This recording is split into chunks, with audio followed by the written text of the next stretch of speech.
अब यही एक रास्ता बचा है। या अल्लाह, मुझे माफ करना। ये क्या कर रहे हो जहल इंसान?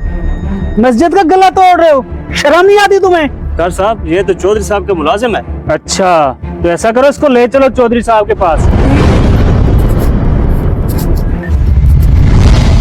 सैयद भाई सुनाए, इस बार फसल कैसी हुई आपकी? अल्हम्दुलिल्लाह। चौधरी साहब, ये देखें आपका मुलाजिम मस्जिद का गला तोड़ रहा था। कारी साहब आप बैठे, मैं बात करता हूँ इससे। ओ बख्तू, ये तुमने क्या किया है? तुझे शर्म नहीं मस्जिद का गला तोड़ते हुए? हाँ चौधरी साहब, तोड़ा है मैंने गला। अगर आप मुझे टाइम पे तनख्वाह दे देते तो मैं ये सब ना करता। मेरे बच्चे भूखे बैठे तो मैं कहाँ जाता। इस सब के जिम्मेदार आप हैं। ये क्या बकवास कर रहे हो बख्तू? एक मिनट चौधरी साहब, कब से तनख्वाह नहीं दी इसको आपने? बात कुछ इस